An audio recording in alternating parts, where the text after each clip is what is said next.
Esiet sveicināti hortenziju piegriešanas stāstā par augstumbru hortenzijām. Dārzemes saules YouTube kanālā jūs zināt, ka mums ir diezgan daudz video, kā piegriezt krūmu hortenziju, ka tā ir maziņa, ir atsevišķi video. Ir vesels video, kurā mēs stāstam, kā piegriezt hortenziju, ka tā ir jau vecāka. Un nu ir pienācis laiks augstumbra hortenzijai. Lai saprastu, kāds ir princips augstumbra hortenzijas piegriešanai, vispirms mēs sapratīsim, kā tas ir attiecībā uz krūmiem. Un tad mēs runāsim jau par atšķirību. Mēs zinām, ir divi principi. Jo agrāk mēs piegriežam, agrāk ziedēs, jo zemāk piegriežam, jo lielākas ziedgalvas ir hortenzijai. Par agro ziedēšanu kaut kādā veidā mēs visi, un arī es savā laikā, agrāk, lai zied.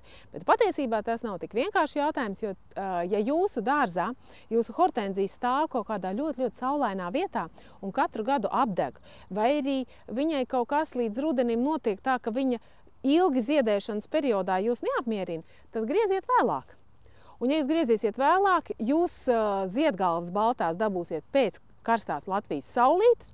Nu, viņi būs, teiksim, mazliet vēlākā kaimiņiem, bet viņi noziedēs skaisti un vareni. Un varbūt tie, kuri nemīl sarkano toni, tad tādas šķirnes kā fantoms vai es nezinu, kas mums vēl ir baltā, kaut vai Magical Moonlights vai kādi citi, kuri tik un tā uz vecumu paliek tādas kā vecrozā, un jums tas nepatīk, tad vienkārši piegrieziet vēlāk.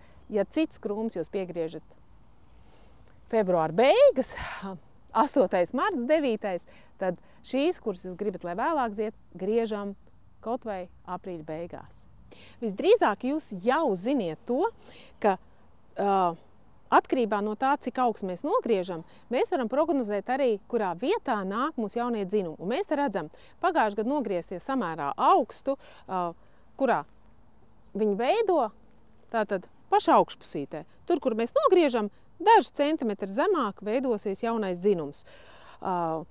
Tie, kur jau māca skaitīt pumpurus, tad tie jau zina, ka parasti mēs griežam, lai izveidot no nulītes šo te krūmu, mēs skaitām 1, 2, un virs 3. mēs griežam šo te 1, 2, tad gan ir savs, labi, 1, 2, un virs 3. mēs griežam augstumu. Un mēs zinām, ka no šīs vietas varbūt ne virs 3., bet no 2. nāks ārā jaunais dzinums, un tad šīs krūms veidosies šādi. Savukārt, ja kādreiz mums ir piegriezti, kā mēs redzam, mūsu Moonlights, tad mums ir izvēle. Vai nu mēs ļausim, lai krūms veidojas no šīs te sazarojuma vietas, un šeit visdrīzāk paliks kails. Ja tas notiek augstnē zemē un ir tāda mūsu krūma forma, tad citiem varbūt tas arī der. Bet ja mēs šādu principu neievērosim augstumbra hortenzijai, tad mēs iegūsim pārāk kailu, un te tas viducīts būs kails un pliks. Iedomājieties, tas ir, nu kā lai pasaka, šitās te būtu, nu, teiks tā, augstumbrs sāktos šeit. Atceramies, ka augstumbra hortenzijas viņas nav potētas, bet veidotas. Uz kāta tiek uzdzīts augšā, un augšā tiek veidota šī te jaunais vainags. Tātad mēs zinām, ka vislabāk ir griezt, ja mēs gribam zemus un bagātīgus krūmus, vai arī biezus krūmus mūsu augstumbra hortenziju gadījumā, tad mēs izvēlamies 1, 2 saskaitām pumpuriņus un virs 3. kādu 1,5 centimetru nogriežam, varbūt centimetru. Un šādi te, ja tas būtu rudens, tad vajadzētu griezt garākus. Un vēl par griešanu krūmu hortenzijas. Es uzskatu, ka drīkst rudeni griezt, bet ja tās mums ir augstumbra hortenzijas, tad kārtīgo piegriešanu mēs veicam tikai pavasarī. Un tur ir savi iemesli, jo tad, kad mēs piegriežam, ziemā vairāk ir šis nosalšanas un izžūšanas gabals mūsu hortenzijai. Un līdz ar to mūsu augstumbru mēs varam arī kārtīgi apsaldēt citādāk, ja mēs viņu piegriežam uz rudeni. Bet pavasara griešanas laikā mums ļoti viegli pat redzēt, kur mazliet jau pat attīstās. Ja?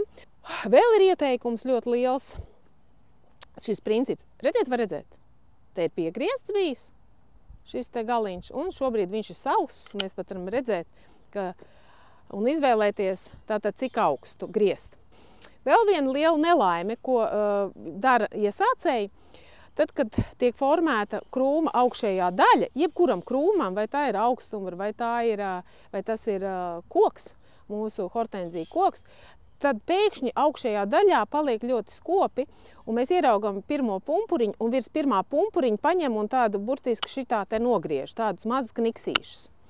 Un tā rezultātā, es atļaušos, lai jūs redzat, un tā rezultātā, ko mēs iegūstam, viņš apkaltīs šie te daļa, un jaunie dzinumi nāks kaut kur no šīs te vietas.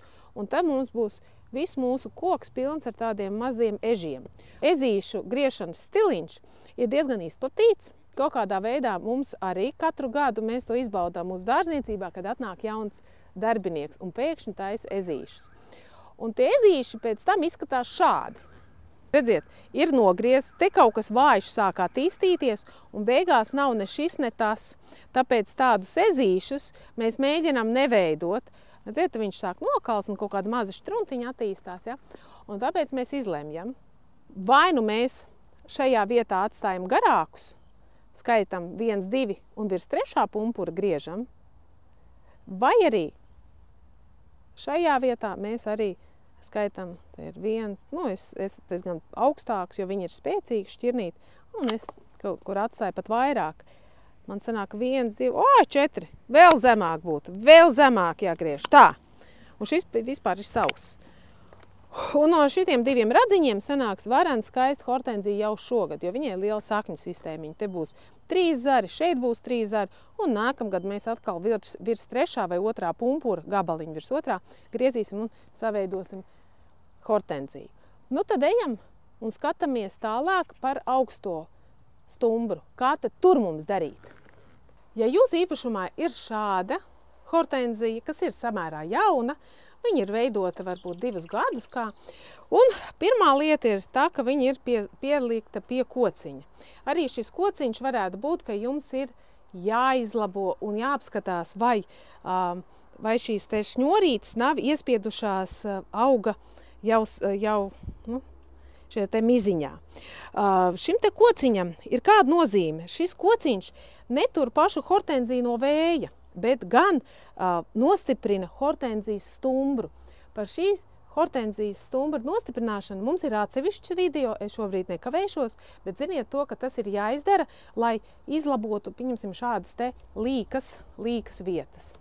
Jums ir jāapskatās un savukārt no vēja, lai pasargātu, ir cits stiprinājums. Vispirms mēs liekam šādi, lai izveidot taisnu stumbriņu, un atsevišķie klasiskie stiprinājumi, kā stiprina koku, lai vējā tas neiet pa gaisu, bet šis koks nav tas pats, kas šis stiprinājums. Tas ir viens. Otrs, ejam par griešanu tālāk. Šajā gadījumā es speciāli izvēlējos mazliet neglītu hortenziju, lai mēs saprastu, ka mēs varam izveidot viņai formu. Tātad pēc iepriekšējā stāsta mēs saprotam, ka tur, kur ir piegriezts, viņai ļoti liela vēlme veidot jauno dzinumu. Un šajā gadījumā mēs pat redzam, ka augšējās daļas pumpuri ir vairāk attīstīti nekā lejā. Mēs redzam, bija griezumiņš, augšējā daļa pakaltusi un virs griezuma faktiski viss šis te garums, un tad veidojas jaunais pumpurs, un te būs jaunie dzinumi. Un kāda būs, ja atstāsim mēs šādu, tad visdrīzāk šajā gadījumā tā vanilfreize izdos 1,5 vai metru garas dzinumus, un viss šis būs uz zemi, un viņš nespējas sevi noturēt. Tāpēc augstuma hortenzijai ļoti nozīmīgi ir uztaisīt zemu griezumu, dziļu griezumu. Tātad, un skaitam no šīs te sazarojuma vietas 1, 2, un virs 3. pumpura es griežu varbūt 1,5 centimetru.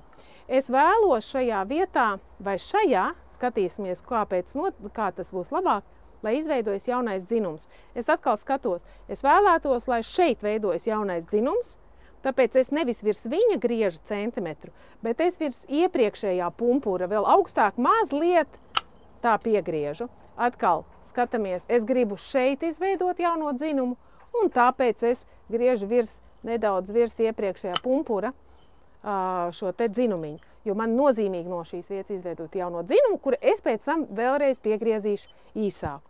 Mēs redzam arī to, ka 3 zariņi būtu pa maz hortenzijai, un te arī ir dusošo pumpuriņu, kurus es laidīšu veidot jaunos dzinumus, Un tā arī būs, jaunie dzinumiņi veidosies.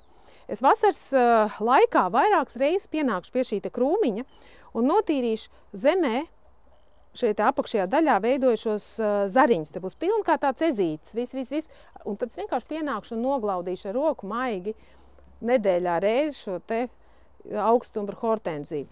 Bet ne visu, bet ar domu, ka šeit būs jaunie dzinumi. Un vasaras vidū šai hortenzijai es neļaušu ziedēt. Ap Jāņiem es vēlreiz atnākšu un piegriezīšu viņu mazliet aplītī. Un izveidošu tādā veidā krūmiņu, kas nākamgad gan tiks laists ziedēšanā. Apskatāmies, kāds tad krūmiņš izskatīsies nākamgad. Tieši pēc tā paša principa skatos tālāk. Es gribu, lai nāk no šī pumpuriņa. Es griežu mazliet augstāk. Un tādā veidā es nokontrolēju. Ja šis būtu krūmiņš, kas aug zemē, augs no šejienes, un es veidotu zemē krūmu, tad es visdrīzāk smalkošos te zariņus izgrieztu divus, jo viņi pa smalku. Tā kā augstuma hortenzijai ir mazliet cits uzdevums, viņai jāveido bumbulīti skaistu, tad viņas dzīves laikā mums notiek mazliet cita pieeja, un tāpēc mēs esam šobrīd šeit, un mēs atstājam mazos zariņus, bet kas nav pavisam sīki, bet ir mazliet tievi zariņi, lai mēs veidotu bumbiņu un nevis milzīgus garus dzinumus. Ejam tālāk, vēl sarežģītāk. Mazliet pafantazēsim un iedomāsimies, ka šis ir augstumbra augšējā daļa, ja, mūsu hortenzijas vainags. Un paskatāmies, kā tad mēs piegrieztu, ja šī būtu augšējā bumbiņa. Tā ir tā ideja, ka mēs veidojam bumbiņu. Protams, mēs vispirms izgriežu visus sausos zarus, mēs pēc tam pie lielās araiziesim. Ja? Es izgriežu vispirms visus sausos, lai man tas netraucē.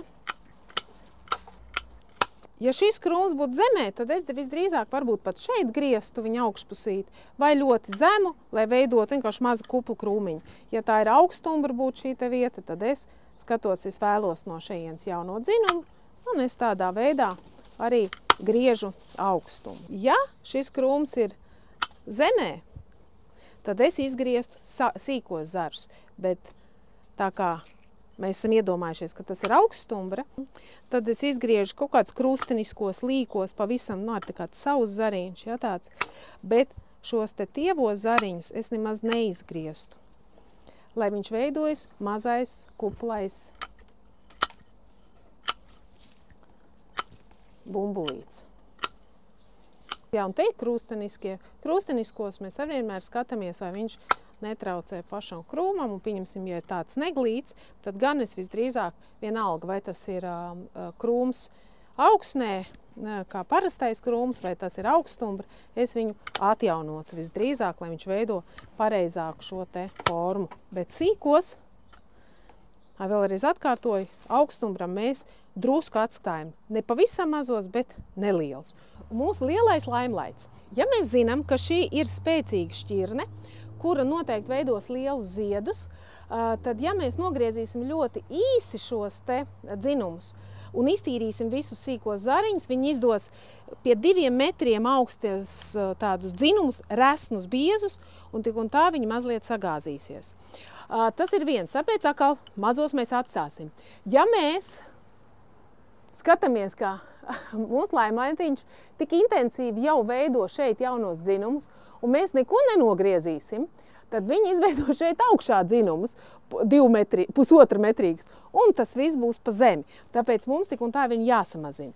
Jūs varbūt esat redzējuši, ka apzaļumotāji tik lielus augstumbra hortenzijas, ja jums viņas ir daudz, viņi brauc un vienkārši griež ar krūmgriezi, kas arī nav pavisam nepareizi. Tāpat te aizaugs ciet, pietiekam ūdens viņiem būs, viņš tāpat aizaugs ciet un vienkārši viņi nodragā un vispārējo, bet mēs darīsim to pa skaistam. Tātad mēs izvēlamies vispirms, cik tad augstu mēs viņu veidosim. Šeit, manuprāt, bet es gribu lielu bumbuli viņu veidot. Tā kā es atstāšu mazos zarus, es drīkstu arī veidot viņu augstāk. Redziet, ir bijis viens dzinums, viens griezums, ja? Mazais neglītais griezumiņš ir bijis, ja, kaut kāds arī, ja, tāds var būt. Tad ir otrs griezums ir bijis diezgan augsts, 3. un 4. griezums, un man ir jāizvēlās. Nav viegli, es nevaru izdomāt. Es līdz padomāšu, pa kā? Bet viņi pagaidē. Tā, es nolēmu. Tā kā šis dzinums ir bijis uzlaists drusku pa augstu, tas tāds komerciālais dzinums, šis augstums man patīk, šis augstums man patīk, šeit es viņu koriģēšu. Un es skaitu, te ir 1, 2, un virs 3. es tomēr griezīšu tā. Ja, es tātad augstumu esmu izvēlējusies tādu. Pie viena, es uzreiz pavisam sauso zariņu izgriežu, ja, tāds, un skatos, kur es gribu laist. Mazo zariņu varbūt drusku augstāk atstāšu. Tas nav? Nē, nav. Ļoti labs jautājums. Šis izskatās slikti, bet nav nemaz tik slikti. Viņš smuk tāpat veidosies. Varbūt ar laiku mums vajadzēs atjaunot šo te zaru. Skatāmies atkal, kurā vietā es vēlos jauno dzinumu. Es vēlos, lai viņš kaut kur šeit veido jauno dzinumu.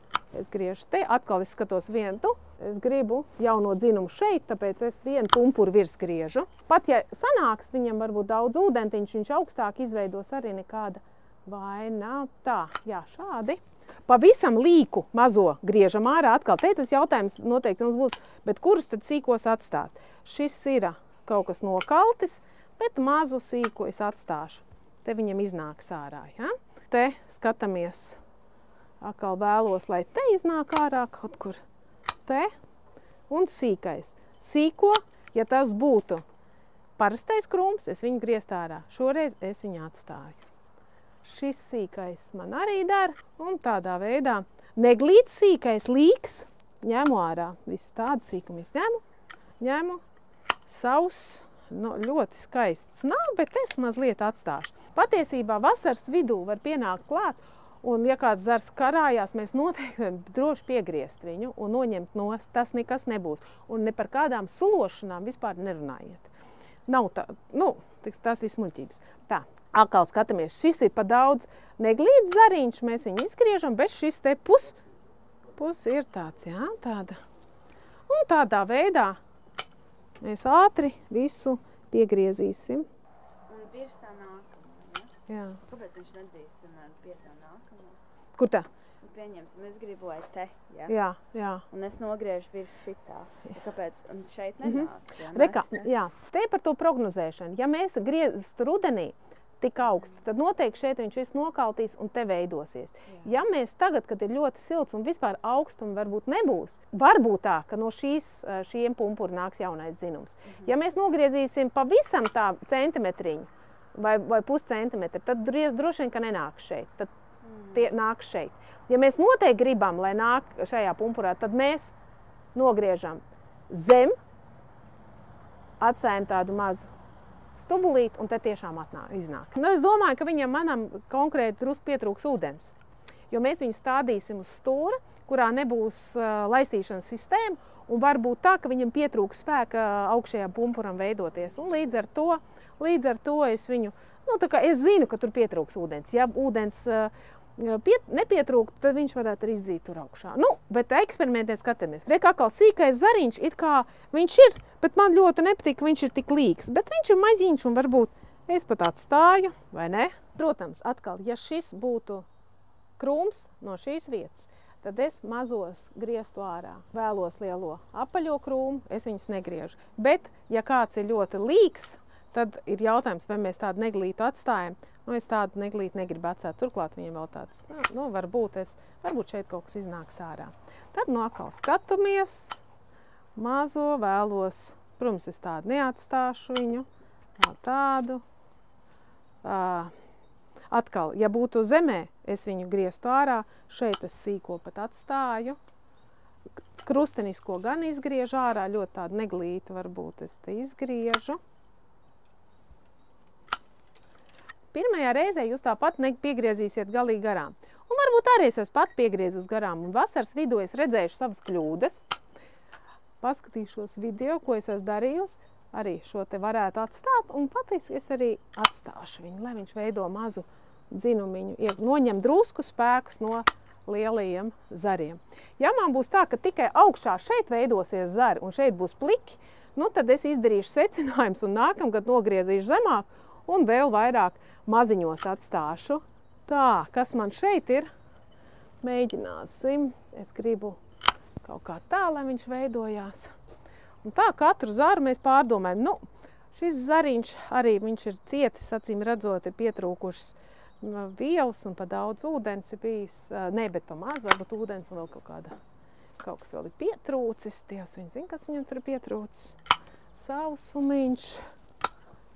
Tādus pavisam līkus izgriežam. Kāpēc iesaku krustiniskos griezt ārā? Redziet, viņi viens otru traucē. Viņi berzējās un traucē. Viņi būtu tā kā jāizgriež, bet jūs jau varat arī vēl izdarīt citādāk. Ja jums ir ļoti žēl šos zarus, jūs varat ielikt kādu stiprinājumu šeit pa vidu, tādu kociņu, un attaisīt vaļā viņus. Ja? Un tāds jūs nepazaudētu šos te zarus un kā viņi dara. Ne no hortenzijas, bet no kāda cita zariņa, kas ir stingrāks, uztaisam kā tāds āķīs, un šeit, lai būtu tāds pats āķīts. Un mēs varam viņus atbīdīt šādi te turēt viņus. Ja? Nomirzējis miziņi, tas nekas. Nekas briesmīgs. Es tā arī izdarīšu, tāpēc, ka man ir žēl šos zarus. Viņi ir ļoti skaisti skeleti zari, un es negribu izgriezt, un tad būs ļoti daudz akals, pa daudz spēka viņai. Ja? Tā, augšējo izgriežu, skatāmies, ka šeit atstāja sīkos zarus. Ja? Pilnīgi galva griežās tiem, kuri vienmēr izgriežas sīkos zarus, vai ne? Tie lūdzu nebļaujiet.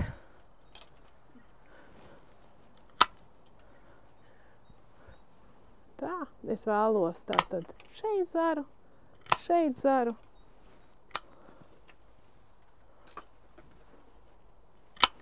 vēlos. Atceramies, es nevēlos maksimāli lielus ziedus.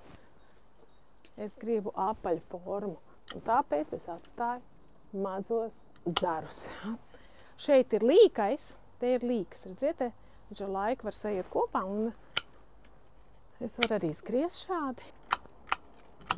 Mainot rakurs, es vairs nesaprotu, ko es griežu. Ja kā līks, es nogriežu tā, lai varbūt šeit iznāks jaunais zinums, atkal smalkais zinums. Atceramies, mēs piegriežam. Kaut kāds raks, negribu ragu, pavisam sausie zariņi. Patiesībā plus mīnus ir gatavi. Protams, varbūt rītdienas pienākšu klāt un redzēšu vēl kāds zars man nepatīk. Ņemam un griežam. Bet faktiski mūsu laimlaids ir gatavs pavasara sezonai. Jūs paši izveidosiet savu sistēmu, kā jūs dariet. Agrāk kā es darīju? Es vispirms piegriezu augstumu, es zināju, cik man jābūt ir augstam, un tad es lēnām pie katras šīs te sekcijas griezu ārā mazos zarus. Citreiz man ir iedvesma, un es izgriežu vispirms tikai sausos zarus, tad es izgriežu daļai mazos un tad augšpus. Tas ir atkarīgs no jūsu iestrādes, kā jūs darat, bet galvenais atceramies pamatprincipu. Kurā vietā jūs gribat, lai veidojas sazarojums, jūs to kontrolējat ar piegriešanas vietu. Ja, tā tad jūs, un saprotam, ka kaut kādu gabaliņu šī hortenzija pažūs. Ja tas ir rudens, tad žūst vairāk, ja tas ir pavasaris, agrs ļoti, tad drusku pažūst, ja tik vēls kā šobrīd, vēl vēlāk viņam nāks ārā. Un līdz ar to tas ir tā ļoti stabili un prognozējami. Tāpēc ir labi griezt pavasarī, tā ir prognozējama griešana. Un otrs moments, augstuma hortenzijai, mēs atstājam vairāk mazos zarus, lai veidot bumbiņu un neveidot pārāk lielus ziedus. Bet ja tā ir vanila freize, tad gan jūs vēl nomocīsieties. Jums 7 reizes vēl būs jāmācās un jāveido sava pieredze, kā izveidot hortenziju koku, kurš tā ļoti negāžās. Kaut gan vanilai arī liels plus. Viņa arī, kad ir uz zemi šie ziedi, izskatās skaisti kā tāda vīnogu ķekara. Un tādām šķirnēm kā vanila, šīs te hortenzijas, kuras gāžās, jums vienmēr būs jāveido samērā liels un pilns ar sīkiem zariņiem koks. Bet, ja tu gribi uzzināt, kādā veidā veidot no nulītes šo te hortenziju koku, atrod mūsu video, mums ir, mēs rudeni parasti veidojam hortenziju koks un ir arī nofilmēts kā.